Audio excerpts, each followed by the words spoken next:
Complete chapters 32 आहेत त्यामध्ये available.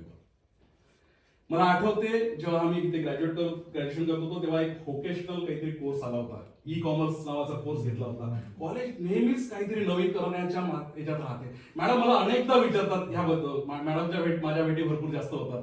Madam बँकेला येतात माझ्या, त्यावेळेला भेटी होतात. मॅडम नेहमी म्हणतात की कॉलेजसाठी मुलासाठी काय करता येईल वगैरे वगैरे. त्या दिवशी त्यांचा कौतुकाचा फोन आला, किती मिनिट बोलले, मला खूप छान वाटलं मॅडमचे, है ना. तर मला तेव्हा हे वाटत होतं की समजा हे पुस्तक ग्रॅज्युएशनच्या सेकंड किंवा फायनल इयरला जर 32 दिवस जरी वाचून घेतलं चॅप्टर्स, मुलांना थोडंसं समजून सांगितलं गेलं, तर त्यांच्याकडे असंख्य ऑपॉर्च्युनिटीज तयार होतात सर. आताच्या कंडिशन मध्ये खूप साऱ्या फायनान्स सेक्टरला ऑपॉर्च्युनिटीज आहे, पॉलिश मुलं मिळत नाही आहे. आणि हा एक ऑपॉर्च्युनिटी आहे. बँकिंग बद्दलचे मिथ्स आणि फॅक्ट्स हे पण याच्यामध्ये दिलेलं आहे. प्रायव्हेट बँक म्हणजे सेल्स टार्गेट्स, हे टेन्शन, प्रेशर, हे सगळे मिथ्स आहेत. फॅक्ट्स वेगळे आहेत. त्या फॅक्ट्स मध्ये मी जगतोय.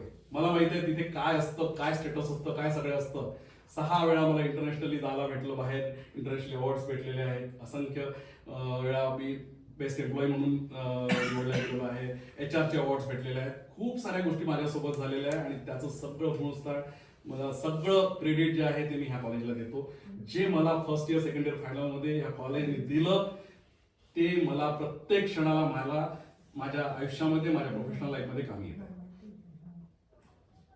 सो ह्या सगळ्या गोष्टी या पुस्तकामध्ये छोट्या स्वरूपात दिलेल्या आहेत. एकदा वाचा, एकदा समजून घ्या आणि मुलांपर्यंत डाउनलोड करण्याचा प्रयत्न करा. ही माझी तुम्हाला सगळ्यांना नम्र विनंती आहे. तर ह्याच्यामध्ये जे आहे ते हे आहे, है ना. तर हे मला तुम्हाला सांगायचं होतं. थँक्यू सो मच, मला तुम्ही संधी दिली. धन्यवाद.